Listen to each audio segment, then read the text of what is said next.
वैकुण्ठ गुणानुवर्णने वैकुण्ठ गुणानुवर्णने। সমস্ত ভক্তদের আমাদের প্রণাম। আজকে আমরা শুধু প্রশ্নোত্তর সেশন করব। তার আগে আমি একটা শ্লোক পড়ব শ্রীমদ্ ভাগবতমের, তারপর আমরা প্রশ্নোত্তর করব। আপনাদের প্রশ্ন থাকলে নোট করতে পারেন। ওম নমো ভগবতে বাসুদেবায়। ওম নমো ভগবতে বাসুদেবায়। ওম নমো ভগবতে বাসুদেবায়। শ্রীমদ্ ভাগবত আমরা যেখানে গতকালকে পড়ছিলাম সেখান থেকে আমাদের কন্টিনিউয়েশনের পরের শ্লোক আমরা 2.8.45 পড়েছি, আজকে 6 পড়ব। ধৌতাত্মা পুরুষঃ কৃষ্ণ পাদমূলম ন মুঞ্চতি মুক্তো সর্বপরিক্লেশঃ পান্থঃ স্বশরণম যথা। ধৌতাত্মা পুরুষঃ কৃষ্ণ পাদমূলম ন মুঞ্চতি মুক্তো সর্বপরিক্লেশঃ পান্থঃ স্বশরণম যথা। ধৌতাত্মা যার হৃদয় নির্মল হয়েছে, পুরুষঃ জীব, কৃষ্ণ পরমেশ্বর ভগবান, পাদমূলম পাদপদ্মের আশ্রয়, ন না মুঞ্চতি মুক্ত সর্ব সমস্ত পরিক্লেশঃ জীবনের সমস্ত ক্লেশ, পান্থঃ পথিক, স্বশরণম নিজ গৃহে, যথা যেমন। অনুবাদ এবং তাৎপর্য শ্রী বৈষ্ণব ভক্তিবেদান্ত স্বামী প্রভুপাদ কর্তৃক। অনুবাদ: ভগবত ভক্তির প্রভাবে যার হৃদয় নির্মল হয়েছে, ভগবানের সেই ভক্ত কখনোই ভগবান শ্রীকৃষ্ণের পাদপদ্মের আশ্রয় পরিত্যাগ করেন না, কেননা সেখানে তিনি পরম তৃপ্তি লাভ করেন। ঠিক যেমন দীর্ঘ ক্লেশকর পথ ভ্রমণের পর গৃহে প্রত্যাবর্তন করে পথিক সম্পূর্ণরূপে তৃপ্ত হয়। চমৎকার। শ্রীল প্রভুপাদকৃত তাৎপর্য। শ্রীল প্রভুপাদ কি জয়। যে পরমেশ্বর ভগবান শ্রীকৃষ্ণের শুদ্ধ ভক্ত নয়, তার হৃদয় কখনো সম্পূর্ণরূপে নির্মল হতে পারে না। কিন্তু যার হৃদয় সম্পূর্ণভাবে নির্মল হয়েছে, তিনি কখনো ভগবত ভক্তি পরিত্যাগ করেন না। ব্রহ্মাজি যেমন নারদকে শ্রীমদ্ ভাগবতের বাণী প্রচার করার আদেশ দিয়েছিলেন, সেরকম প্রচার কার্য সম্পাদন করতে গিয়ে ভগবানের প্রতিনিধিরা কখনো কখনো প্রচার করার সময় নানা রকম তথাকথিত অসুবিধার সম্মুখীন হন। নিত্যানন্দ প্রভু যখন দুটি অত্যন্ত অধঃপতিত জীব জগাই এবং মাধাইকে উদ্ধার করেছিলেন, তখন তাকে এই প্রকার অসুবিধার সম্মুখীন হতে হয়েছিল। তেমনই যীশুখ্রিস্টকে ভগবত বিদ্বেষীরা ক্রুশবিদ্ধ করেছিল। কিন্তু ভগবানের বাণী প্রচারের উদ্দেশ্যে ভগবত ভক্ত এই প্রকার দুঃখ কষ্টকে আনন্দের সঙ্গে বরণ করে নেন। আপাত দৃষ্টিতে এই সমস্ত দুঃখ দুর্দশা অত্যন্ত কঠোর হলেও ভগবত ভক্ত তার মাধ্যমে অপ্রাকৃত আনন্দ আস্বাদন করেন। অপ্রাকৃত আনন্দ, কেননা তার সেই কার্যকলাপে ভগবান সন্তুষ্ট হন। প্রহ্লাদ মহারাজকে অসীম দুঃখ কষ্ট ভোগ করতে হয়েছিল, কিন্তু তিনি কখনো ভগবানের শ্রী পাদপদ্মের কথা ভুলে যাননি। তার কারণ হচ্ছে যে ভগবানের শুদ্ধ ভক্তেরা এতই নির্মল যে তিনি কখনোই কোনো অবস্থাতেই ভগবান শ্রীকৃষ্ণের আশ্রয় ত্যাগ করতে পারেন না। ভগবানের প্রতি ভক্তের সেবায় কোনো রকম ব্যক্তিগত স্বার্থ থাকে না। জ্ঞানীর জ্ঞান আহরণের পন্থা অথবা যোগীর দৈহিক কসরত অনুশীলনকারীরা চরমে সেগুলো পরিত্যাগ করে, কিন্তু ভগবত ভক্ত কখনো ভগবানের সেবা পরিত্যাগ করতে পারেন না, কেননা তিনি তার গুরুদেব কর্তৃক আদিষ্ট হয়েছেন। নারদ এবং নিত্যানন্দ প্রভুর মতো শুদ্ধ ভক্তেরা তাদের গুরুদেবের আদেশকে তাদের প্রাণের থেকেও অধিক বলে মনে করেন। ভবিষ্যতে তাদের জীবনে কি হবে তা নিয়ে তারা কখনো কোনো রকম চিন্তা করেন না।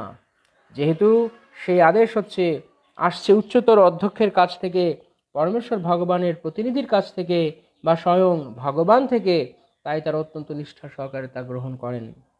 এখানে যে দৃষ্টান্তটি দেওয়া হয়েছে তা অত্যন্ত উপযুক্ত। পথিক ধন উপার্জনের জন্য গৃহত্যাগ করে যখন দূর দেশে গমন করে, তখন তাকে অরণ্যে, সাগরে অথবা পর্বত শিখর অবশ্যই নানা রকম ক্লেশ স্বীকার করতে হয়। কিন্তু সে যখন প্রবাস থেকে তার গৃহে প্রত্যাবর্তন করে এবং তার আত্মীয় স্বজনদের স্নেহ প্রাপ্ত হয়, তখন সে তার সমস্ত পথশ্রমের কথা ভুলে যায়। ভগবানের শুদ্ধ ভক্ত ভগবানের সঙ্গে আত্মীয়তার সঙ্গে সম্পর্কিত, এবং তাই ভগবানের সঙ্গে পূর্ণ প্রেমের বন্ধনে আবদ্ধ হয়ে তিনি অবিচলিতভাবে তার কর্তব্য সম্পাদন করেন। হরে কৃষ্ণ। হরি ওম তৎসৎ। এখানে শ্রীল প্রভুপাদ তাৎপর্য সমাপ্ত। এখানে বলা হচ্ছে যে ভগবত ভক্তির প্রভাবে যার হৃদয় নির্মল হয়েছে, ভগবানের সেই ভক্ত কখনোই ভগবান শ্রীকৃষ্ণের পাদপদ্মের আশ্রয় ত্যাগ করতে পারেন না, কেননা সেখানে তিনি পরম তৃপ্তি লাভ করেছেন।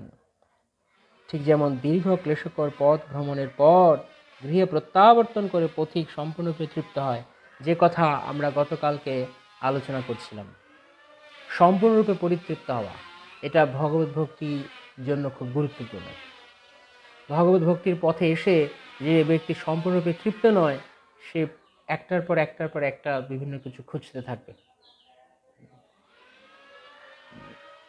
কিন্তু কৃষ্ণ প্রাপ্তি বা যখন শুদ্ধ ভক্তের মুখ থেকে ভগবত কথা, ভাগবতীয় বাণী আর হৃদয়ে প্রবেশ করে, তখন তা বর্ষার কর্দমাক্ত সরোবরকে মুহূর্তের মধ্যে পরিষ্কার করে দেওয়ার মতো।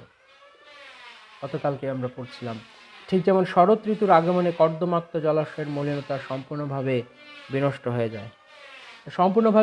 হয়ে যায়, যখন কারোর ভগবত শুদ্ধ মুখ থেকে তারা ভগবত কথা শ্রবণ করেন।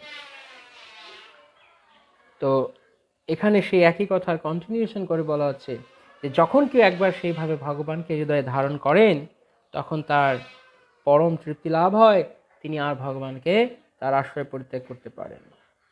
কেন? ভগবানকে প্রাপ্ত হওয়া তার সম্পূর্ণভাবে তাকে পরিতৃপ্ত করে। তাই আমরা এই জড়জগতে যতই বিভিন্ন রকমের বিভিন্ন জায়গা থেকে আমরা তৃপ্তি পাওয়ার বা সুখী হওয়ার চেষ্টা করি না কেন, যতক্ষণ না পর্যন্ত আমরা ভগবানকে লাভ করতে না পারছি, হৃদয়ে সম্পূর্ণরূপে ভগবানের অবস্থান না ঘটছে, ততক্ষণ পর্যন্ত আমরা তৃপ্ত হতে পারবো না। তাই কেবলমাত্র ভগবানের প্রতি ভক্তি, অহৈতুক এবং অপ্রতিহতা ভক্তি, সেটি কেবলমাত্র জীবকে পূর্ণরূপে সন্তুষ্ট করতে পারে। আত্মা সুপ্রসীদতি, তখনই কেবলমাত্র আমরা পূর্ণরূপে প্রসন্নতা লাভ করবো। তার আগ পর্যন্ত বহু পথ আমরা ভ্রমণ করব, কিন্তু আমরা কখনোই এখানে যাব ওখানে যাব আর শুধু মায়ার লাথি খাবো, তারপরও আমাদের শিক্ষা হবে না। শেষ পর্যন্ত হয়তো আমরা যখন ভগবানকে উপলব্ধি হবে, তখন গিয়ে আমরা নিজের স্বরূপ চিনতে পারবো, তখন আমরা বুঝতে পারবো। তাই আপনাদের কোনো প্রশ্ন থাকলে আমরা এখন আলোচনা করতে পারি। পারমার্থিক প্রশ্ন আমরা কালকে এই শ্লোক কন্টিনিউ করবো আলোচনা। আজকে আমরা শুধুমাত্র এইটুকুই দেখব, আজকে যতটুকু পড়া হলো তাৎপর্যে। তারপরে আমরা এখন প্রশ্নোত্তর আলোচনা করতে পারি।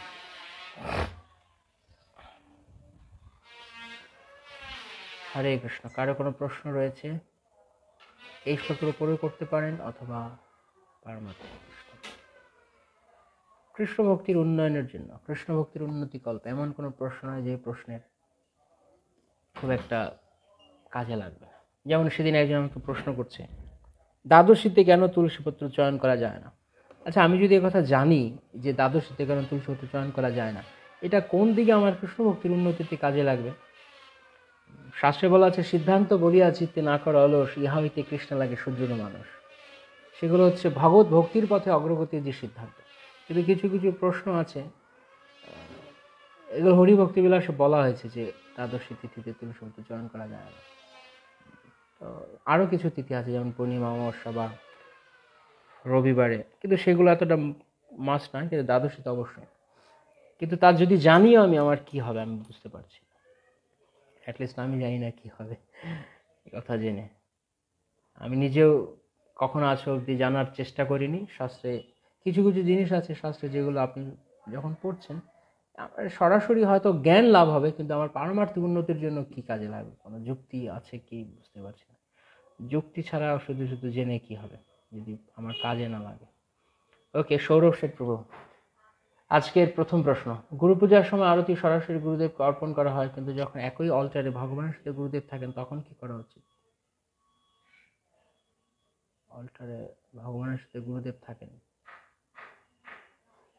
গুরু পূজার এখানে একটা কথা বুঝতে হবে, গুরু পূজার যে আরতিটা আমরা করছি সেই আরতিটা আমরা গুরুদেবকেই অর্পণ করছি, মানে গুরুর উদ্দেশ্যেই আমরা করছি।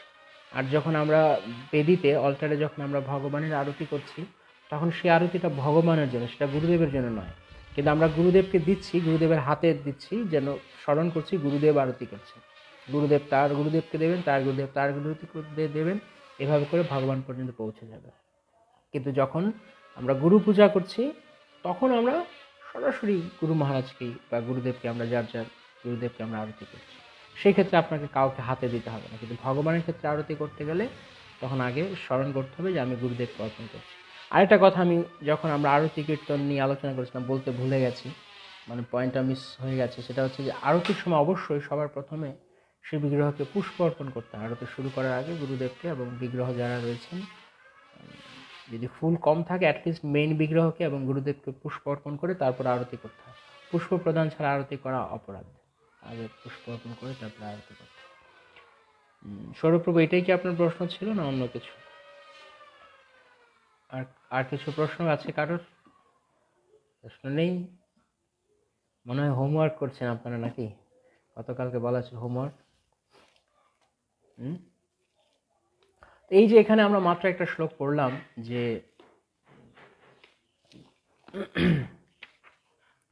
মুক্ত সর্ব পরিক্লেশ, এটা খুব গুরুত্বপূর্ণ।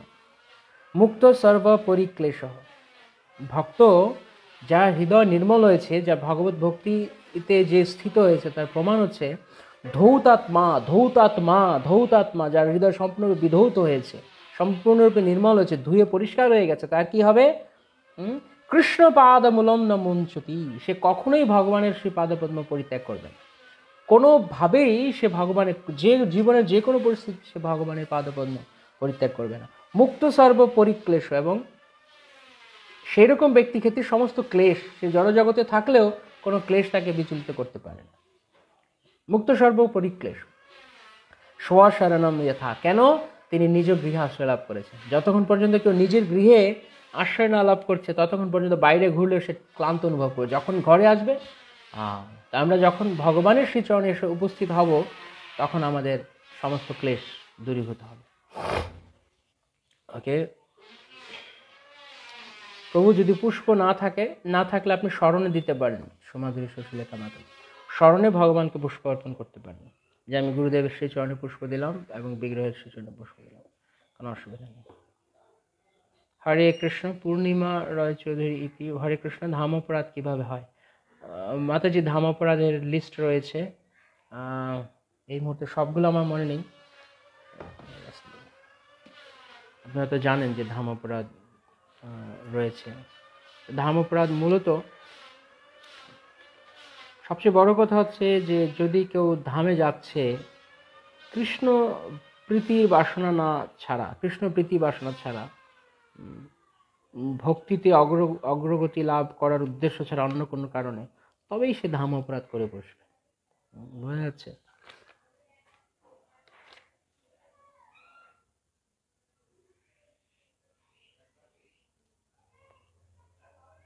এই মুহূর্তে আমার কাছে আসছে না।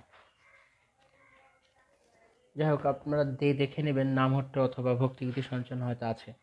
যেমন ধামকে জড় স্থান বলে মনে করা, ধামের পরিধি নির্মাণ করার চেষ্টা করা। ও আচ্ছা আচ্ছা আচ্ছা, হ্যাঁ, আমরা চিহ্নিত করার ক্ষেত্রে বলি যে জগন্নাথপুরী ধাম হচ্ছে উড়িষ্যাতে, বৃন্দাবন ধাম হচ্ছে উত্তরপ্রদেশে, আর তার মানে এই নয় এই সমস্ত ধামগুলো এই জায়গার অন্তর্গত। কোনো জড় দেশ বা স্থানের অন্তর্গত বলে মনে করা, ধামবাসীদের প্রতি আচরণ, কদাচার করা, তাদের প্রতি বিরূপ আচরণ করা, তাদেরকে আঘাত দেওয়া, ধামের পশু পাখিকে আঘাত করা, এগুলো ধাম অপরাধ। এভাবে ধামের অপরাধ। তো মূল কথা হচ্ছে যে যদি আমরা ধামে যারা কেবলমাত্র সাইট সিইং করতে যায় তারা অপরাধ করে, কারণ তাদের উদ্দেশ্য কৃষ্ণ প্রাপ্তি নয়, কৃষ্ণ ভক্তি লাভ করা নয়, এমনি ঘুরতে যাচ্ছে, একটু রিক্রিয়েশন, একটু সময় কাটিয়ে আসে।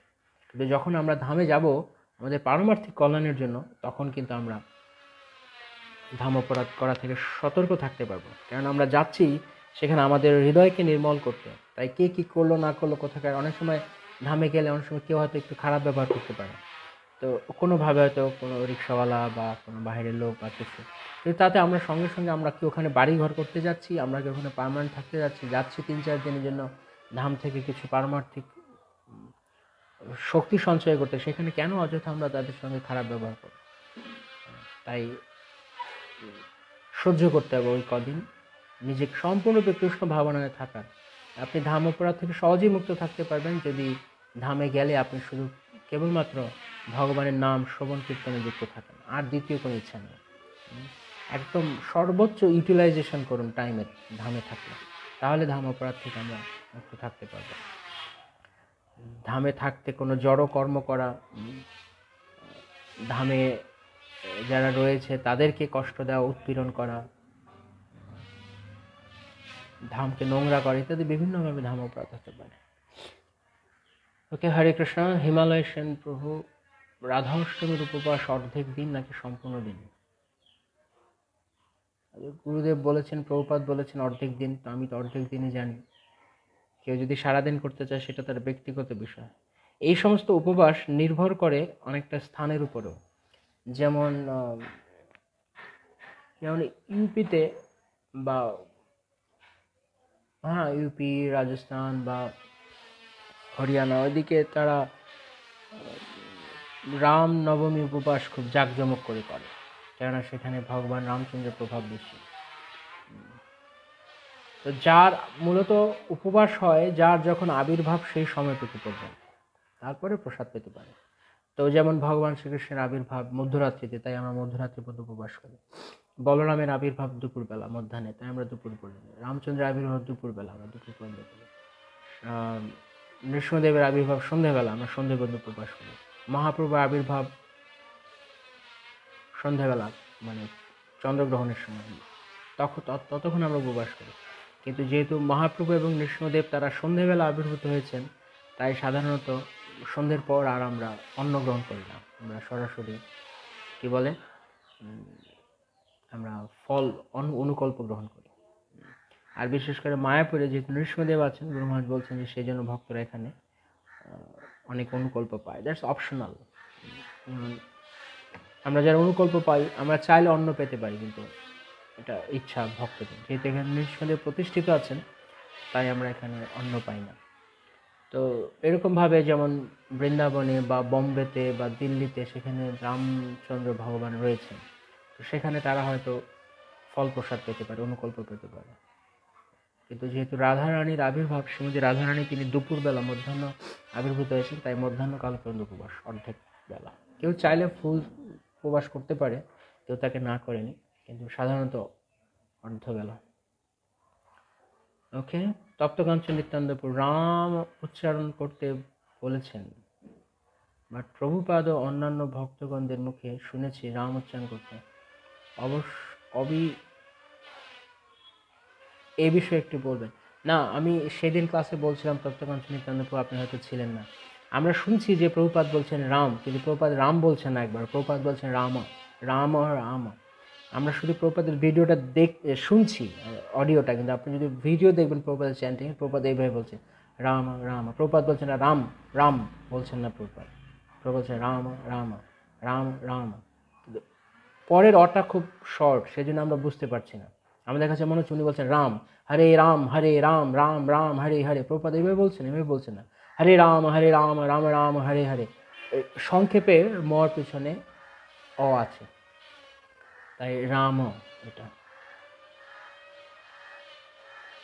এবং প্রভুপাদ নিজেও তার স্পেলিংও করেছেন RAM এ। যদি RAM হতো তাহলে প্রভুপাদ RAM লিখতেন, রাম, রামের নিচে হলন্ত বসতো তাহলে, কিন্তু কোথায় রাম রাম, আর লং M শর্ট এ, রাম। ভক্তিপথে পরিবারে বাধা কিভাবে জয় করে তাদের ভক্তিপথে আনা যায়? সুবিমল বর্মন প্রভু, প্রথমত আপনি আপনার পরিবারের সঙ্গে সবার প্রথমে জানুন যে তারা জীব, তারাও ভগবানের অংশ, তাই তাদের সঙ্গে দুষ্ট আচরণ বা তাদের সঙ্গে খারাপ ব্যবহার করবেন না, প্রথম কথা। তাদের প্রতি আপনার ফার্স্ট ডিউটি হচ্ছে আপনার দায়িত্ব পালন করুন পরিবারের লোকের প্রতি। তো তারপর ধীরে ধীরে তারা যখন দেখবে যে না আপনি আপনি আপনার দিক থেকে ঠিক থেকে আপনি সেগুলো করে যাচ্ছেন। রঘুনাথ দাস গোস্বামী যখন তিনি ভক্তি জীবনে এগিয়ে যেতে চেয়েছেন, মহাপ্রভুর সঙ্গে সাক্ষাৎ করতে চেয়েছেন, পরিবার তার বাধা ছিল। তো রঘুনাথ দাস গোস্বামী কি পরিবারের বিরুদ্ধে বিদ্রোহ করেছেন? তিনি নিজে নিজের পথ দেখতে গেছেন, তিনি পালিয়ে যেতে চেয়েছেন। কিন্তু তারপরে মহাপ্রভু যখন বলে না ঘরে যাও, পাগল হবে না, সময় মতো কৃষ্ণ তোমাকে বুদ্ধি দিয়ে দিবে। তো রঘুনাথ দাস গোস্বামী ভগবানের কথা শুনে চুপচাপ ঘরে থাকলেন। তিনি কি কারোর সঙ্গে কোনো খারাপ ব্যবহার করেছেন? কাউকে না। নিষ্ঠাটা অন্তরের, ভালোবাসাটা, এই কথাটা আমি প্রায়শই বলছি যে ভালোবাসাটা অন্তরের। কেন কেন বাইরের কোনো কিছুর দ্বারা আমার ভালোবাসা কিভাবে বাধা পড়বে? আমি ভগবানের জন্য কাঁদবো, আমি ভগবানের জন্য অনুভব করবো, ভগবানকে আমি অন্তর থেকে প্রীতি করব, তাতে বাইরের কি করেছে। হ্যাঁ, আমি হয়তো বাহ্যিক কিছু আচরণ করতে পারবো না, কিন্তু আমাকে ভগবানকে ভালোবাসতে বাধাটা কোথায়? বরং বাধা আপনাকে ভগবানকে আরো বেশি ভালোবাসাবে। So this is positive, you should take it positively. পরিবারের বাধা মানে আমার ভগবানকে, যদি বাধা না থাকতো, যেই প্রেমে বাধা নেই সেই প্রেম কখনো মানে টেস্টি হয় না। তাহলে ঠিক তদ্রূপ যখন কারো বাধা রয়েছে তখন তাকে ভালোবাসার প্রবণতা আরও বেড়ে যায়।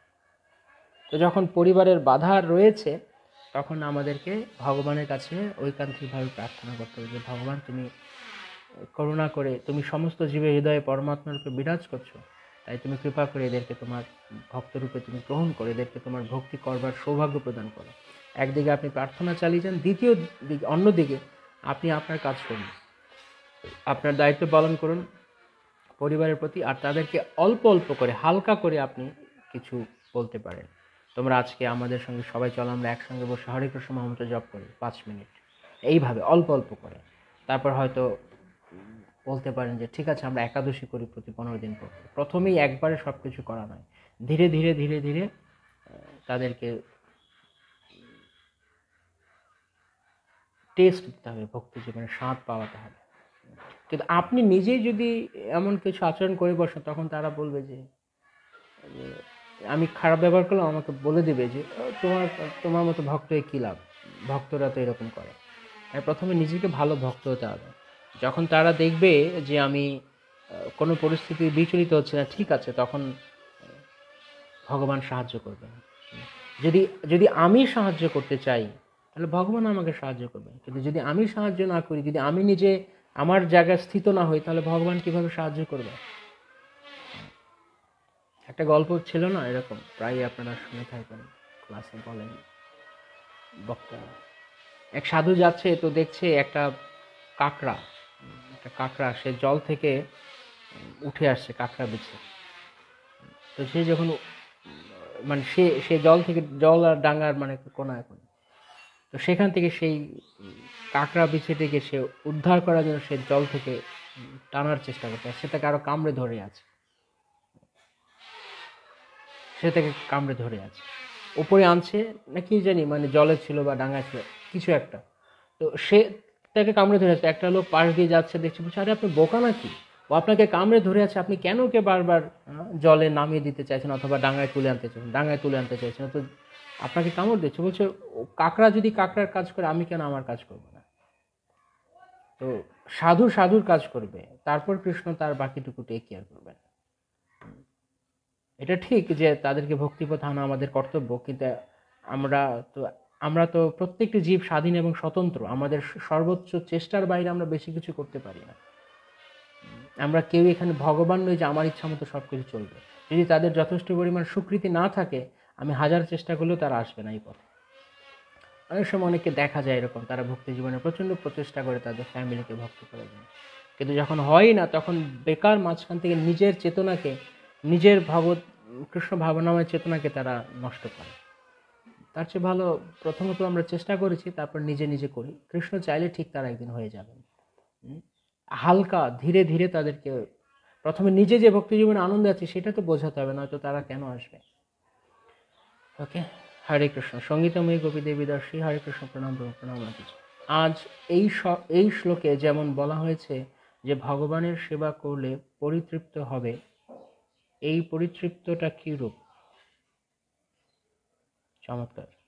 আসলে আমি শ্লোকটা যদি আজকে পড়েছি, কারণ আমি প্রশ্নের জন্য ওয়েট করছিলাম, কিন্তু আমরা এই শ্লোক নিয়ে আগামীকালকে আরও আলোচনা করব। তো যাই হোক, আমি জাস্ট একটুখানি বলছি। এই পরিতৃপ্তি যখন লাভ হবে তখন কি হবে, যেমন শ্রীমদ্ ভাগবত গীতায় একটা শ্লোকে যেমন বলা আছে, শ্রীমদ্ ভাগবত গীতায় 6th ক্যান্টোতে,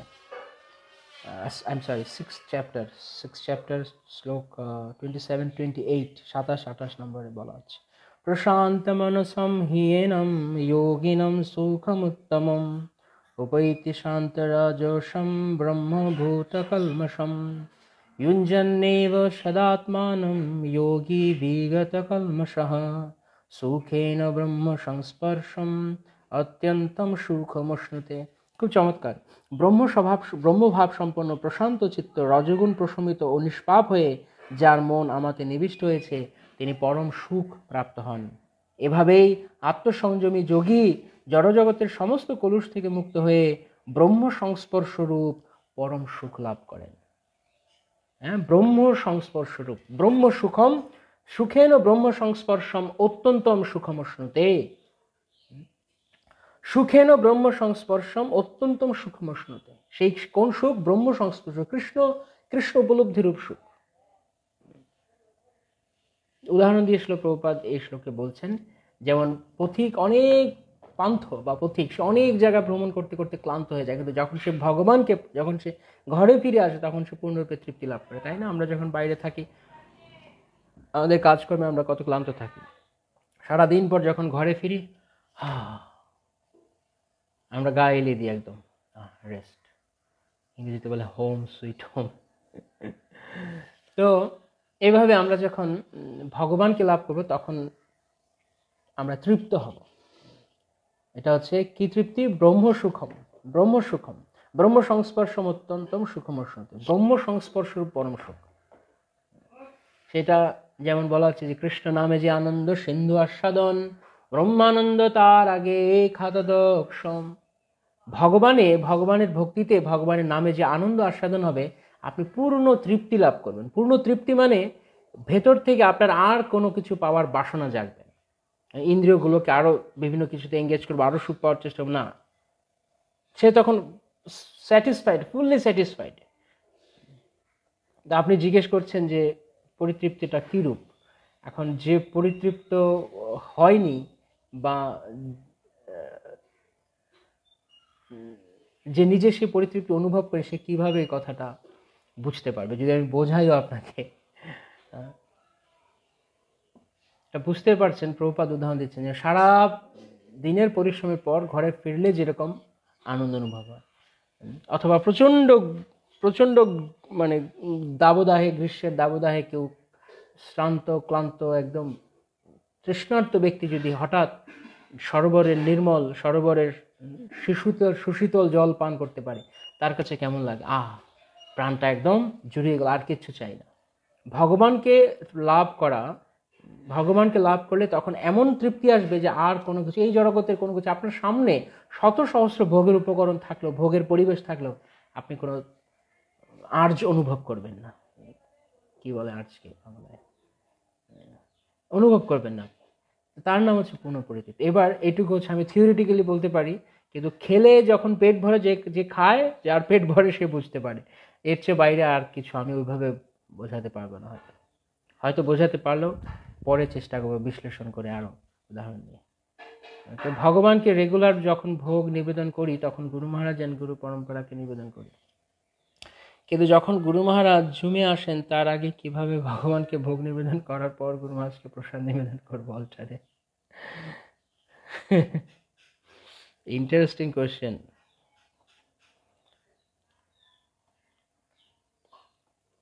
সেটা হচ্ছে আমার কাছে যেটা মনে, আমি কখনো এরকম করিনি তো আমি বলতে পারবো না, তবে আপনার প্রশ্ন শুনে আমি এখন আমার মাথায় একটা দেওয়ার চেষ্টা করছি। আপনার প্রশ্নটা শুনে আমি যেটা বুঝতে পারছি সেটা হচ্ছে এরকম করা যেতে পারে যে আপনি ভগবানকে ভোগ দিলেন, গুরু মহারাজের থ্রুতে ভগবানকে ভোগ দেওয়ার পর সেই প্রসাদটা যখন আমরা গুরু মহারাজকে অর্পণ করি, আমরা সেখানে না অর্পণ করতে পারি, গুরু পরম্পরা পর্যন্ত আমরা দিতে পারি, প্রভুপাদ পর্যন্ত, গুরু মহারাজকে আমরা, গুরু মহারাজ আসলে, জমে আসলে আমরা দিতে পারি। অথবা আপনি যদি জমে দেনও, সেটা যদি আপনি গুরু মহারাজকে দেন, অসুবিধা কি?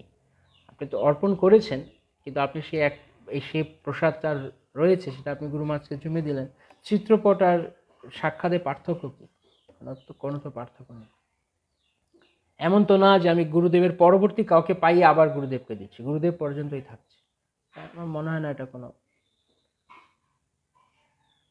Big deal. অর্জুন অবতার রামানন্দ, হরে কৃষ্ণ, দণ্ডবোধ প্রণাম, দণ্ডবোধ প্রণাম। গীতা দেবী দাসী মাতা, হরে কৃষ্ণ প্রভু, দণ্ডবোধ প্রণাম, দণ্ডবোধ প্রণাম। আপকামিং রাধাষ্টমী ব্রত কিভাবে কোন মুডে পালন করতে পারি? আমরা এই সম্পর্কে বলছিলাম, শ্রী ভক্তিবিনোদ ঠাকুর তিনি চৈতন্য শিক্ষামৃতে বলেছেন যে 4 প্রকার ভাবে মানুষ কোনো ব্রত, পূজা বা ধর্ম অনুষ্ঠান পালন করে: ভয়, আশা, কর্তব্যবোধ এবং রাগ বা আসক্তি থেকে বা প্রেম থেকে, সহজাত প্রেম থেকে। কেউ ভয়ে করে, কেউ কিছু ফল লাভের আশায় করে, কেউ কর্তব্যবোধে করে করা উচিত তাই, আর কেউ সহজাত প্রেমের কারণে করে। তো সবচেয়ে উত্তম হচ্ছে প্রেমের কারণে করা, অথবা যদি আমাদের সেই প্রেম নাও থাকে, অ্যাটলিস্ট ভগবানের প্রীতিবিধানের জন্য করা। তাই শ্রীমতী রাধারানীর ব্রত উৎসব পালন করছে। শ্রীমতী রাধারানী তিনি কৃষ্ণ দান করতে পারেন, তিনি স্বয়ং কৃষ্ণময়ী, তিনি গোবিন্দানন্দিনী, গোবিন্দ মোহিনী, তিনি কৃষ্ণময়ী, তার সম্পূর্ণ অস্তিত্ব কৃষ্ণময়, তাই তিনি কৃষ্ণময়ী। রাধা শব্দের অর্থ হচ্ছে, এই রাধা শব্দ হচ্ছে আরাধনা থেকে, যিনি যার দ্বারা ভগবান সর্বোৎকৃষ্ট রূপে আরাধিত হন, তিনি হচ্ছেন রাধা। তো আমরা যখন রাধাষ্টমী ব্রত পালন করছি, তখন আমরা প্রকৃতপক্ষে ভগবানের প্রীতিবিধান করার চেষ্টা করছি। কেননা ভগবানের পূজা করার চেয়ে ভগবানের ভক্তের পূজা করা আরো অধিক গুরুত্বপূর্ণ। মহাদেব পার্বতীকে এই কথা বলেছে। তাই শ্রীমতী রাধারানী ভগবানের সর্বশ্রেষ্ঠ ভক্ত। তাই যখন আমরা ভক্ত পূজা করছি, তার মানে কৃষ্ণ সবচেয়ে বেশি প্রীত হবেন। তাই অন্য কোনো মোটিভে নয়। যে অনেক সময় শোনা যায় এরকম যে রাধাষ্টমী করলে, যেমন গুরুদেব বলছিলেন যে কত 1000 না 10,000 একাদশী ব্রতের সমান ফল, বা এগুলো কোনো কিছু চিন্তা করে নয়। এগুলো শাস্ত্র বলেছে যারা করতে চায় না তাদেরকে আকৃষ্ট করার জন্য। কিন্তু আমাদের উদ্দেশ্য এটা নয়। আমাদের উদ্দেশ্য হচ্ছে সমস্ত কর্মের মূল উদ্দেশ্য হবে আমাদের সমসিদ্ধির হরির তোষণম। তাহলে সেই ধর্ম অনুষ্ঠান, সেই ব্রত অনুষ্ঠান সার্থক। এর মাঝখানে যখন নিজের কোনো স্বার্থের ছিটে ফোটাও থাকবে, তখন তা পলিউটেড হয়ে যাবে, কন্টামিনেট হয়ে যাবে।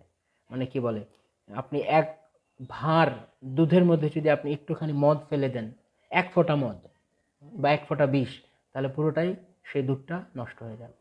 তো মিশ্রণ হয়ে যাবে আর কি, ঠিক থাকলো না। তো আমাদের উদ্দেশ্য থাকবে যে কোনো উপবাস ব্রত করা। তাই অনেক সময় দেখা যায় অনেক একাদশী ব্রত বা ইত্যাদি কিছুতে অনেক একাদশী ব্রত মাহাত্ম্য পড়তে খুব ইচ্ছুক বা আগ্রহী, বা একাদশীর দিন মানে এরকম বিভিন্ন রকমের ব্রতের বিভিন্ন কারণে তারা হয়তো করছে। ভয়ে করছে, না করলে অপরাধ হবে, আশায় করছে করলে কিছু পুণ্য লাভ হবে, আবার না আমার করা কর্তব্য, কারণ আমরা তো ভক্ত হয়েছি তাই করতে হবে। কেবল ভগবানের প্রীতিবিধানশীল। তো শ্রীমতী রাধারানীর উপবাসের দিন আমাদের অবশ্যই এরকম মনোভাব রাখতে হবে যে হে শ্রীমতী রাধারানী, আপনি কৃষ্ণময়ী, আপনি মাধব মোহিনী, আপনি গোবিন্দানন্দিনী, আপনি মদন মোহন মোহিনী, আপনি দয়া করে আপনি ব্রজেশ্বরী, আপনি বৃন্দাবনেশ্বরী। শুধু বৃন্দাবনেশ্বরী নয়, শ্রীমতী রাধারানী হচ্ছে কৃষ্ণেশ্বরী, তিনি কৃষ্ণের ঈশ্বরী, হরেশ্বরী। শ্রীমতী রাধারানীর আরেক নাম হরেশ্বরী, যিনি ভগবান শ্রী হরির ঈশ্বরী। তাই কৃষ্ণকে যিনি কন্ট্রোল করতে পারেন। তো তাই দয়া করে আপনি আমাকে শ্রীকৃষ্ণ পাদপদ্মে শুদ্ধ প্রেম ভক্তি দান করুন। কারণ আপনি শ্রীমতী রাধারানীকে আমরা বিভিন্ন জায়গাতে দেখি এরকম ভাবে রয়েছে, কেননা শ্রীমতী রাধারানী আশীর্বাদ করছেন, তিনি সমস্ত জীবকুলকে আশীর্বাদ করছেন, তোমরা কৃষ্ণ পাদপদ্মে তোমার মতি হোক। তো এটাই সবচেয়ে বড় প্রাপ্তি আমাদের জীবনে, যেন আমাদের কৃষ্ণে যেন মতি হয়। তাই শ্রীমতী রাধারানীর উপবাসের দিন সারাক্ষণ রাধারানীর গুণমহিমা কীর্তন করা, রাধা সহস্রনাম পাঠ করা যেতে পারে, রাধারানীর অষ্টকম পড়া যেতে পারে। সুন্দর সুন্দর অষ্টকম আছে, সনাতন গোস্বামী লিখেছেন রাধে জয় জয় মাধব দইতে, তারপর কুঙ্কুমাক্ত কাঞ্চনাব্জ ইত্যাদি বিভিন্ন রকমের স্তোত্র রয়েছে। তো এইভাবে শ্রীমতী রাধারানীর লীলা কথা শ্রবণ, লীলা কথা, শ্রীমতী রাধারানীর গুণমহিমা চিন্তন, শ্রীমতী রাধারানী কিভাবে ভগবানকে ভালোবাসতেন, সেইভাবে আমরা ভগবানকে, সেই পদাঙ্ক অনুসরণ করে আমরা ভগবানকে ভালোবাসতে চাই, সেই প্রার্থনা করা উচিত শ্রীমতী রাধারানীর কাছে। যে আপনি যেভাবে আপনার সমস্ত অস্তিত্ব দিয়ে কৃষ্ণকে ভালোবেসেছেন। ললিত মাধবে বর্ণনা রয়েছে, বিদগ্ধ মাধবে, যে শ্রীমতী রাধারানী তার যে বাড়ির উঠোন, সে বাড়ির উঠোনের সেই বাড়ির উঠোনে কৃষ্ণ অবস্থান করেন। কেন? কারণ সেখানে শ্রীমতী রাধারানীর অঙ্গ প্রবাহিত বায়ু বয়, তাই সেই বায়ু স্পর্শ করার জন্য কৃষ্ণ শ্রীমতী রাধারানীর অঙ্গনে অবস্থান করেন। কৃষ্ণ শ্রীমতী রাধারানীর বসন, শ্রীমতী রাধারানীর কানের দুল, শ্রীমতী রাধারানীর নাকের নথ, শ্রীমতী রাধারানীর টিকলি, শ্রীমতী রাধারানীর সমস্ত অলঙ্কার সমূহ, তার তার পায়ের নথ, সব কিছুতে কোমর কোমর বন্ধনী বা বিছা কি বলে, অঙ্গদ, বালা, কঙ্কন, নূপুর, সমস্ত কিছু শ্রীমতী রাধারানীময়, কৃষ্ণময়, তার সমস্ত কিছু কৃষ্ণময়। তাই শ্রীমতী রাধারানী যিনি কৃষ্ণ প্রেমের খনি, তাই তার কাছে আমরা কি আশা করতে পারি? জড়জাগতিক কিছু?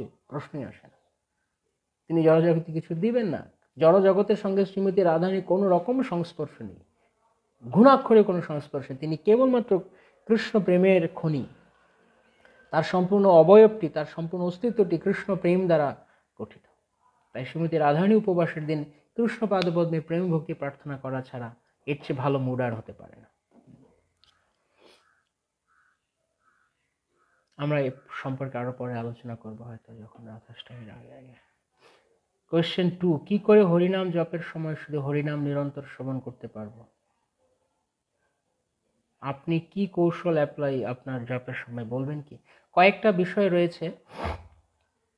প্রথমত, কি করে আপনি শ্রবণ করবেন? শ্রবণ করার প্রথম কন্ডিশন হচ্ছে জোরে জোরে করা, হরে কৃষ্ণ হরে কৃষ্ণ কৃষ্ণ কৃষ্ণ হরে হরে রাম রাম রাম। এছাড়া অনেক অনেক টিপস রয়েছে। আমরা আসলে জপ নিয়ে আসতে চাচ্ছিলাম, জপ সেশন 1 সপ্তাহ ব্যাপী হরিনাম জপের ওপরে, তো সেখানে আলোচনা করতাম। তো যেমন হতে পারে, আপনি যখন জোরে জোরে শ্রবণ করতে চান, তখন একটা হতে পারে আপনি আপনার একটা কান বন্ধ রাখতে পারেন বাঁ হাতে, তাতে আপনি জপটা জোরে শুনতে পারবেন, হরিনামটা। কারণ ইকো হবে, ইকো হলে আপনি জোরে শুনতে পারেন। এরকম বিভিন্ন আছে। তারপর আমি মনোযোগের বিষয়ে বলবো বিশেষ করে। যেমন একটা খুব ভালো টিপস রয়েছে, সেটা আমি মাঝে মাঝে করি। সেটা হচ্ছে, যখন আপনি জব শুরু করছেন তার আগে আপনি হরিনাম সম্পর্কিত কোনো একটা কিছু পড়ুন, এক পাতা অর অ্যাটলিস্ট 1 প্যারাগ্রাফ আপনি পড়ুন, একটা প্যাসেজ পড়ুন। তারপর দেখবেন আপনার জপের রুচি পাচ্ছেন। এরপর যদি মাঝখানে হঠাৎ কখনো আপনার জপের রুচি ব্রেক হয়ে যায়, মানে সেরকম মনোযোগ থাকছে না, সঙ্গে সঙ্গে আপনি গিভ এ পজ, বইটা হাতে নিন বা যেখান থেকে আপনি দেখছেন, আরও 1 পাতা পড়ে নিন বা আরও হাফ পেজ পড়ে নিন, দেখবেন সঙ্গে সঙ্গে ইল বি চার্জড আপ, তখন আবার জব করতে ইচ্ছা করবে।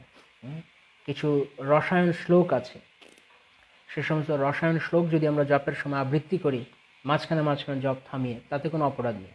তার জপের প্রতি আমরা আরও রুচি, তখন আপনি স্বয়ংক্রিয়ভাবে দেখবেন আপনি জোরে জোরে জপ করছেন, এত আনন্দ পাচ্ছেন। তখন আপনি মনে মনে, কেউ যখন আনন্দ পায় তখন সে কি বলে, যখন সে খুব আনন্দ পেয়েছে কোনো কিছুতে, কোনো আনন্দের সময় সে কি বলে, এরকম করে হো হো হো, এরকম করতে থাকে, রাইট? তো যখন আপনি খুব আনন্দ পাবেন, তখন আপনি হরে কৃষ্ণ কৃষ্ণ কৃষ্ণ হরে হরে, হরে রাম রাম রাম হরে হরে। আসলে প্রকৃতপক্ষে যে জপে বেশি আনন্দ পায় সে তত জোরে জপ করে। যেমন হরিদাস ঠাকুর, তিনি জোরে জোরে করতেন।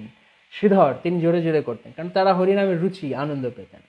কিন্তু আমরা তো আসলে রুচি নেই, তাই আস্তে আস্তে যার রুচি বেশি, সেটাই তার কাছে বেশি মধুময় লাগে, তো উচ্চ করে জপ। তো এইভাবে মনোযোগের অনেক বিষয় রয়েছে। তারপর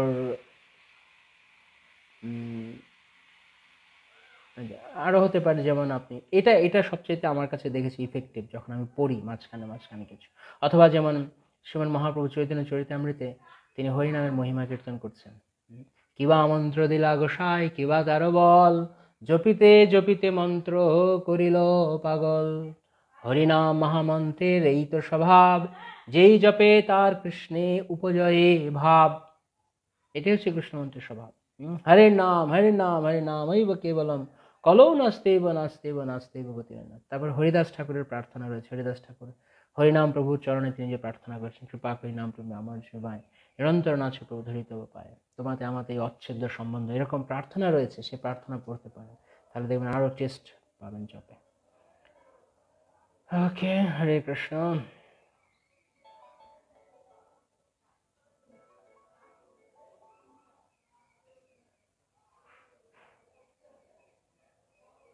ওকে, অ্যাকচুয়ালি 10:30 হয়ে গেছে, আমার এখন উঠতে হবে। আমি জানি না আরও অনেক প্রশ্ন আছে কিনা। আমরা কি প্রশ্নগুলো কালকে নিতে পারি তাহলে? আচ্ছা, দেখি আর এক দুটো প্রশ্ন। প্রভু ওই দিন ক্লাসে বলেছেন প্রভুপাদ রাম উচ্চারণ করে তা মনে হয় রাম, কিন্তু ভালো করে খেয়াল করে বলা যায় রাম। কেমন করবেন, ক্ষমা করবেন ভুল বললে, যদিও প্রশ্নটা প্রভু করেছে। আচ্ছা, না ঠিক আছে। প্রভু হরে কৃষ্ণ, দণ্ডবত প্রণাম প্রভু। সুমন হালদার প্রভু। কোয়েশ্চেন, আমি বৈষ্ণব অপরাধ এড়িয়ে চলতে চাই। অথরিটি আমাকে একটা সেবা দিয়েছেন, সেটা করতে গিয়ে অনেক সময় অনেক ভক্তের সাথে মনোমালিন্য হয়।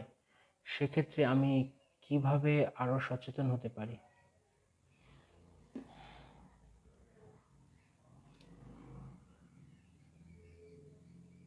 দেখুন, আপনি ওকে, আমি আপনার যে পজিশন আমাকে আমাকে চিন্তা করে আমি বলছি আমি এক্ষেত্রে কি করতাম বা কি করি। কারণ আমারও সেবা এরকম যে আমার আমার আমার হায়ার অথরিটি আছে, আবার আমার সঙ্গে আমার আন্ডারে আরও প্রায় 10-12 জনের টিম কাজ করে। তো সেক্ষেত্রে যেটা হবে যে আমি তো আমার মনোরঞ্জনের জন্য কিছু করছি না, আমার প্রীতির জন্য নয়। আমি করছি, আমাকে উচ্চতর কর্তৃপক্ষ আদেশ দিয়েছেন গুরু মহারাজের সেবার জন্য, সেটা আমাকে করতে হবে। এবং আমি আমার টিমকে যখন বলছি, তারাও তো বৈষ্ণব, তারা ভক্ত, তাই আমি তাদের সাথে খারাপ ব্যবহার করতে পারি না। তাকে আমি বুঝিয়ে বলি যে আমাদের এই সেবাটা এইভাবে করতে হবে, সেটা কর্তৃপক্ষ চাইছে, এটা আমার ব্যক্তিগত ইচ্ছা না। তো এটা আমাদেরকে সম্মিলিতভাবে করতে হবে, গ্রুপ ওয়ার্ক। তো সেই সময় আপনার ডিল করার সময় আপনি সবসময় বৈষ্ণবতা বজায় রাখতে হবে আপনাকে। এমন নয় যে আপনি কারোর সঙ্গে ব্যবহার করতে গিয়ে মানে আমার সেবা, আমাকে সেবাটা ভালো করে করতে হবে বলে আমি কাউকে আননেসেসারি আমি ভগবানকে মানে আমি ভক্তদেরকে আঘাত দিয়ে করবো। ভক্তদের আঘাত দেওয়ার তো কোনো প্রয়োজন পড়ছে না। আমার সেবা করা দরকার, আমাকে সেবা করতে হবে। যদি সেবা করতে গিয়ে কারোর ব্যক্তিগত স্বার্থে লাগছে, সেখানে আমার কিছু করার নেই। তবে সেই ক্ষেত্রে আপনি যদি মনে করেন খুব বেশি সমস্যা হচ্ছে, আপনি আপনার অথরিটিকে জানাতে পারেন যে প্রভু এই সেবা করতে গেলে অমুক প্রভুর সাথে বা ওনার সাথে আমার একটু, উনি ব্যাপারটা এরকম বুঝতে চাইছেন। তো কিন্তু নিজেকে সবসময় নিজের বৈষ্ণবতা বজায় রাখতে হবে। কখনো আমরা নিজের স্বার্থে যেন অন্যের সাথে খারাপ ব্যবহার না করি। তারপরে যদি কেউ আননেসেসারিলি কেউ যদি করে, দেখতে হবে আমার সম্পর্ক এবং অধিকার রয়েছে কিনা তাকে বলার মতো, তাহলে আমি বলবো। আদারওয়াইজ তাকে কর্তৃপক্ষকে দিয়ে বলাতে হবে, আমি নিজে সেক্ষেত্রে বলবো না। যদি আমার অপরাধ হয়ে যাবে, তাহলে যদি আমার সম্পর্ক এবং অধিকার না থাকে, তো সেই মনোমালিন্যটা আমার দিক থেকে যেন না হয়। এখন এবার উনি যদি কখনো কিছু ভেবে নেন, সেটা ওনার ব্যক্তিগত ব্যাপার, আমি কি করতে পারি? আমি অন্য কারোর হেডেক আমার মাথায় নিয়ে কি করবো? আমি তো কিছু করিনি, উনি আমাকে পছন্দ করছেন, আমার সেবা আমাকে করে যেতে হচ্ছে। আপনি হয়তো ব্যাপারটা আরো স্পেসিফিক বললে হয়তো বোঝা যাবে। আপনি যতটুকু বলেছেন তার উপরে এইটুকুই আমি বুঝতে পারছি, তাই বললাম। কালকে হোম টাস্ক দিয়েছেন প্রভু, যদি বলেন। আপনি ছিলেন কালকে ক্লাসে সৌরভ প্রভু? হোম টাস্ক কি ছিল? হোমওয়ার্ক ছিল কালকের, নয় শুধু ডেইলি হোমওয়ার্ক হচ্ছে শিল প্রভুপাদের গ্রন্থ মনোযোগ দিয়ে অধ্যয়ন করা, এটাই হচ্ছে আমাদের হোমওয়ার্ক। তাহলে আমরা সবকিছু আপনি আপনি বুঝতে পারবো। ওকে, হরে কৃষ্ণ। চঞ্চল হালদার প্রভু, হরে কৃষ্ণ। হরে কৃষ্ণ প্রভু। কৃষ্ণ মিত্র সুবল প্রভু, হরে কৃষ্ণ, দণ্ডবত প্রণাম। অনেক সময় ভিজানো ছোলা বাদাম সকালে খাই, কিন্তু তা নিবেদিত নয়। আবার কলার সব ভগবানকে নিবেদন না করে প্রথমবার কিছু দেওয়ার পর অবশিষ্ট কলা পরের দিন খাই, কিন্তু খারাপ লাগে, মনে হয় প্রসাদ পাচ্ছি না। এই বিষয়ে যদি কৃপা করে বলেন। Good question. আসলে কোনো কিছুই ভগবানকে নিবেদন না করে খাওয়া উচিত না, কোনো কিছুই নয়। এবার জল একটা বিষয়, এখন কেউ বলতে পারে জল কি করবো। হ্যাঁ, আপনি চাইলে জল অফার করে রাখতে পারেন আপনার পাত্রে, সেখানে জল, আমরা অনেক সময় জল পাত্র থেকে হাতও ধুই, সেই জন্য জলটা অন্য কথা। জলটা মানুষের একটা চাহিদা, একটু পর পর খেতে। কিন্তু এছাড়া যে কোনো কিছু খেলেই ভগবানকে আগে দিতে হবে। তো আপনি সকালবেলা যে ভেজানো ছোলাটা থাকে, সেটা আপনি কেন ভগবানকে অফার করে দিচ্ছেন না, খাচ্ছেন না? তুলসীপত্র দিয়ে যদি আপনি ফুল অফারিংয়ের যে প্রসেস রয়েছে তা নাও করেন, অন্তত পক্ষে গুরুদেবের প্রণাম মন্ত্র এবং শ্রী জগন্নাথের প্রণাম মন্ত্র বলে আপনি জগন্নাথ দেবকে অর্পণ করে পেতে পারেন। কেন আপনি প্রসাদ ছাড়া খাওয়া ঠিক নয়, পাবেন না। আর কলার সব ভগবানকে নিবেদন না করে প্রথমবার কিছু দেওয়ার পর সেই অবশিষ্ট কলা পরের দিন পাই। এখানে একটা বিষয় রয়েছে, কোনো একটা আইটেম যদি আমরা একবার নিয়ে খেয়ে নিই সেখান থেকে, সেটা আবার ভগবানকে দেওয়া যাবে না। একটা বিশেষ করে এটা রান্না করা জিনিসের ক্ষেত্রে। তবে ফলের ক্ষেত্রে এটা খুব একটা সমস্যা নেই। যদি আপনি এমন না হয় যে কিছু হলেই শুধু ওখান থেকে তুলে নিয়ে আসছেন আর খাচ্ছেন, যদি এমন না হয় তাহলে ঠিক আছে। হয়তো একবার নিয়ে আসা হচ্ছে, ভোগ দিয়ে আপনি পেয়েছেন, আবার সেখান থেকে আপনি হয়তো পরের দিন এবার অনেক কলা এনেছেন, তো ভোগ দিলে তো আপনাকে পেতেই হবে, আপনি কি ফেলে রাখবেন? তো সেখান থেকে আপনি পরবর্তী দিন কলা দিতে পারেন। কিন্তু যদি এমন হয় আপনি ওই একই কলার বাঞ্চ থেকে আপনি নিচ্ছেন আর পাচ্ছেন কয়েকবার, তাহলে সেটা আপনার হয়ে গেল, সেখান থেকে আপনি আর ভোগ দিতে পারবেন না, সেটা উচিত নয়। ওকে, থ্যাংক ইউ প্রভু, it's clear. Okay, Hare Krishna. Hare Krishna, Nanda Dulal Madhav Prabhu. Okay, Hare Krishna. Please forgive me. কেন সুমাধুরী মাতাজি? কোন দিক থেকে? কি কিসের ফরগিভ প্রভু? বুঝতে পারছি না প্রভু। প্রশ্ন ঠিক না, একটা জানার বিষয় আর প্রশ্নের মধ্যে পার্থক্য কি? অনেকে বলে আমার একটা জিজ্ঞাসা আছে, প্রশ্ন হয়। জিজ্ঞাসা আর প্রশ্নের পার্থক্য কি? যখন আপনি লাইনের শেষে প্রশ্নবোধক চিহ্ন বসাচ্ছেন, দ্যাটস কল প্রশ্ন। এনিওয়ে, জাগতিক গানের সুরে কীর্তন করা কতখানি যুক্তিযুক্ত? অনেক উন্নত ভক্তরা যদি এখন জাগতিক গানের সুরে কীর্তন করে, সেটাতে কি কোনো অপরাধ হয়?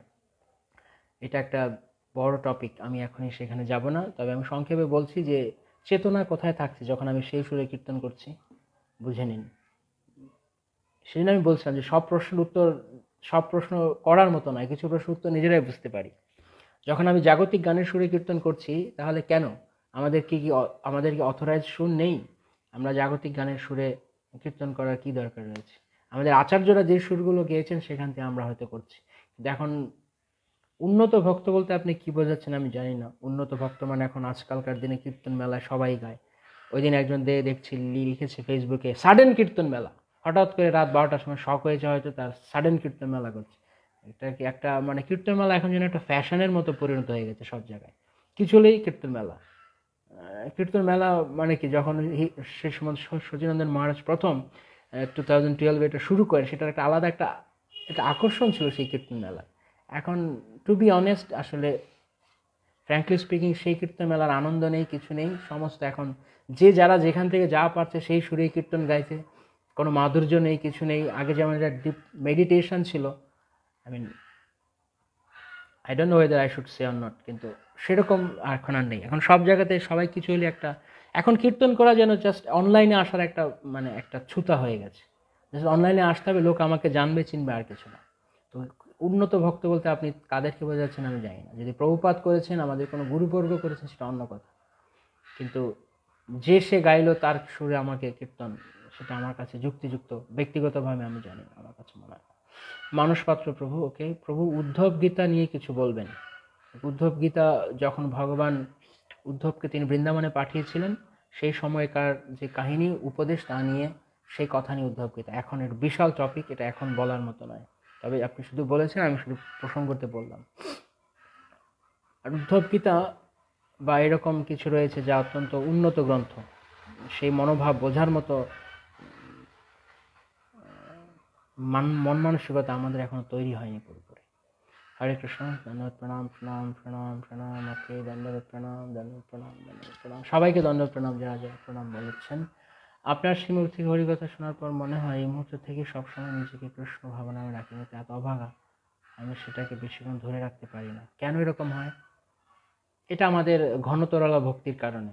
কখনো ভালো লাগে, কখনো ভালো লাগে না। ভক্তি এটা আমরা অনর্থ নিবৃত্তির স্তরে আছি, ভজনক্রিয়া অনর্থ নিবৃত্তি, সেজন্য এটা হয়। এটা থাকবে, এটা কন্টিনিউ করলে, প্রসেস কন্টিনিউ করলে ঠিক হয়ে যাবে। আগে প্রভু কোশ্চেন 3, শুয়ে শুয়ে ফোনে প্রভুপাদ বুক রিডিং করলে অপরাধ হয় যদি তা মশারির মধ্যে হয়? এ কিসের অপরাধ? সর্বদা কৃষ্ণ ভাবনাময় থাকতে বলা আছে। আপনার শুয়ে কৃষ্ণ ভাবনাময় হন আর বসে কৃষ্ণ ভাবনাময় হন। হরে কৃষ্ণ প্রভু। হ্যাঁ, এখন যদি কেউ বলে আমি বিছানায় আমার বিগ্রহ নিয়ে আসবো, সেটা অপরাধ। কিন্তু গ্রন্থ পড়তে বা এখন আপনি যদি কেউ আছে যে ঘুম পায় না গ্রন্থ নিয়ে বসে, তাহলে গ্রন্থ নিয়ে শুই, তাহলে ঘুম পেয়ে যাবে, সেটা অন্য কথা, সেটা অপরাধমূলক মনোভাব নিয়ে। কিন্তু অল টাইম আমাদের কৃষ্ণ ভাবনায় থাকা উচিত। তাই শুয়ে শুয়ে করলে অসুবিধা কি? মহাপ্রভু কি বলেছেন? কি ভোজনে, কি শয়নে, কি বা জাগরণে, অহর নিশ্চিন্ত কৃষ্ণ বলা বলেন। So there is a proof. যে মহাপ্রভু বলেছেন কি শয়নে, এমনকি শয়নে আমরা কৃষ্ণ ভাবনাময় থাকতে পারি, গ্রন্থ পড়তে পারি। হরে কৃষ্ণ প্রভুজি, কয়টা থেকে কয়টার মধ্যে জপ করলে শুদ্ধ হয়? শুদ্ধ জপ করলে হবে, আমি রেস্টুরেন্টে কাজ করছি, কিন্তু একবার একবার আমি গ্রন্থ অধ্যয়ন করলে তা মনে থাকে না। শুদ্ধ বলে কিছু নেই। যে হরিনাম পূর্ণ শুদ্ধ নিত্যমুক্ত নাম ও নামিত অভিন্নত। ভগবানের নাম সর্বদাই শুদ্ধ। আপনি কখন করছেন না তার উপরে শুদ্ধতা নির্ভর করে না। তবে জব এফেক্টিভ হয় বেশি যখন আপনি যত ভোরে করবেন, ব্রাহ্ম মুহূর্তে যত ভোরে করা যায়, যত সকাল সকাল করা যায়, স্নিগ্ধ পরিবেশে করা যায়, শান্তশিষ্ট পরিবেশে করা যায়, তত জব ইফেক্টিভ হয়। ওকে, রাধিকা রূপেশ্বরী বসে, জয় জয় শ্রী রাধে, শ্রী রাধে। প্রভুপাদ বলছেন হরে কৃষ্ণ। ওকে, হরে কৃষ্ণ মুক্তি রানী মাতাজি। ওকে, হরে কৃষ্ণ, হরে কৃষ্ণ। সুদীপ চৌহান প্রভু, ওকে, হরে কৃষ্ণ, হরি বল। প্রশ্ন নেই আর? ওকে, হরে কৃষ্ণ। বাগ্মিতা কি? বাগ্মিতা মানে যখন কেউ ভালো বক্তা, তখন তাকে বলা হয় বাগ্মিতা। নিপানাথ প্রভু মাতাজি, প্লিজ অ্যাকসেপ্ট মাই প্রণাম, হাম্বল প্রণাম, প্রণাম মাতাজি। অসীম চ্যাটার্জি, ওকে, লাস্ট কোয়েশ্চেন, আমি 11:15 বেজে গেছে, এখন আমাকে দীক্ষার জন্য উঠতে হবে। হরে কৃষ্ণ প্রভু, দণ্ডবোধ প্রণাম। কাল আপনি ক্লাসে বললেন যে নন ডিভোটিদের সাথে রিলেশন না রাখা, দণ্ডবোধ প্রণাম। কিন্তু আমরা যেই জায়গায় থাকি ওখানে কোনো ডিভোটি নেই, তো কি করব? আমি বলেছি নন ডিভোটিদের সাথে রিলেশন না রাখা। রিলেশন না রাখা, ডিড আই সে দ্যাট? আমার মনে পড়ে না। ও আচ্ছা আচ্ছা আচ্ছা, বন্ধু বান্ধবের কথা বলছিলাম, কলেজের বন্ধু বান্ধব, স্কুলের বন্ধু বান্ধব, সেটা বলছিলাম গতকাল। হ্যাঁ, নন ডিভোটিদের সঙ্গে আমরা উঠবোস করতে পারি, অসুবিধা কি? আপনি বলেছেন যে কিন্তু আমরা যে জায়গায় থাকি সেখানে ওইখানে ডিভোটি নেই, তো কি করব? এই কথাটা বুঝতে হবে প্রভু। কখনোই শ্রীল প্রভুপাদ এমন কিছু বলেনি তা কিছু ইমপ্র্যাকটিক্যাল, যা ইমপ্র্যাকটিক্যাল। আমরা নন ডিভোটি, সারা পৃথিবী নন ডিভোটি, আমি নিজেও একটা নন ডিভোটি। তা আমি যদি ভগবদ্ভক্তিতে উন্নতি করতে চাই, তো আমি যদি নন ডিভোটিদের সাথে, যারা বিষয়ী, যারা ভক্ত নয়, তাদের সঙ্গে যে অসৎ সঙ্গী, তাদের সঙ্গে যদি আমি সঙ্গ করি, তাদের সঙ্গে যদি আমার বেশি হৃদ্যতা থাকে, তা আমার ভক্তি জীবনের প্রতিবন্ধক, উপদেশামৃতের কথা অনুযায়ী। জনসঙ্গ ভক্তি জীবনের প্রতিবন্ধক, ভক্তি নাশ করে। সর্ববীর ভক্তি বিনশ্বতী, তার মধ্যে একটা জনসঙ্গ। তো আমরা শ্রী প্রভুপাদ যেমন উপদেশামৃতে বলেছেন, এবং শ্রী ভক্তিবিনোদ ঠাকুর উপদেশামৃতে তার ভক্তালোক ব্যাখ্যায় তিনি বলছেন যে জনসংঘ হয় তখন যখন আমরা নন ডিভোটিদের কথা আমরা হৃদয় দিয়ে ভালোবেসে চিন্তা করি, অথবা আমরা তাদের সঙ্গে খাওয়া দাওয়া করি একসঙ্গে, তখন। আর আমি যেই পয়েন্টটা গতকালকে বলেছিলাম সেটা আরেকবার ক্লিয়ার করেছি, সেটা হচ্ছে আমি ভক্ত হয়ে গেছি, তবু আমি আমার জাগতিক জীবনের বন্ধু বান্ধব যারা ছিল স্কুল কলেজে, তাদের কথা মনে করা, তাদেরকে ভেবে নস্টালজিক হওয়া, তাদের সঙ্গে আমার ছবি দেখে পুরোনো দিনের কথা মনে হয়, এইগুলোকে আমি বলেছি। যে সেই রিলেশন কেন? আমরা যে জড়জগৎ ছেড়ে এসেছি, আমরা এখন ভগবানকে নিয়ে থাকবো। তার মানে এই নয় যে আপনি কোনো অভক্ত দেখলে বা কোনো বিষয় দেখলে আপনি মুখ ঘুরিয়ে নেবেন, আপনি কথা বলবেন না।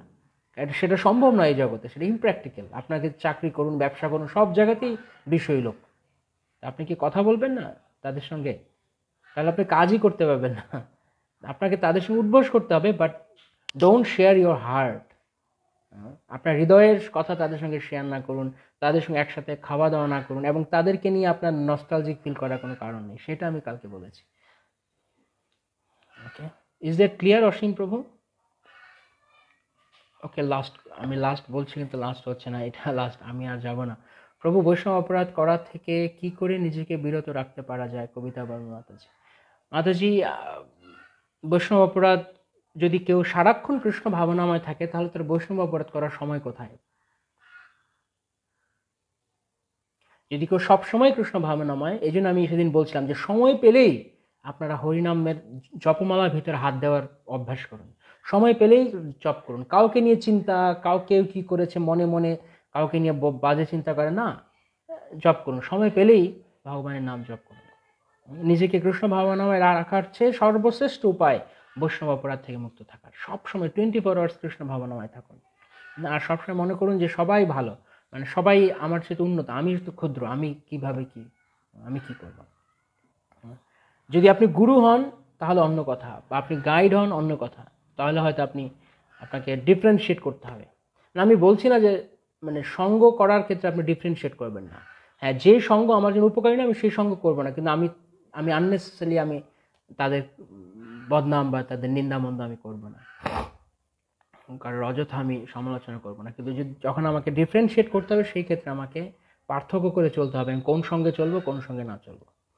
তাই কৃষ্ণ ভাবনাময় থাকাই হচ্ছে বৈষ্ণব অপরাধ থেকে মুক্ত থাকার সবচেয়ে সহজ। অনেকে অনেক ধরনের টিপস দিতে পারে, কিন্তু সব টিপসের রাজা টিপস মানে একদম মানে কি বলে 1 নম্বর টিপস হচ্ছে সবসময় কৃষ্ণ ভাবনাময় থাকুন, তাহলে বৈষ্ণব অপরাধ করার সময় পাওয়া যাবে না।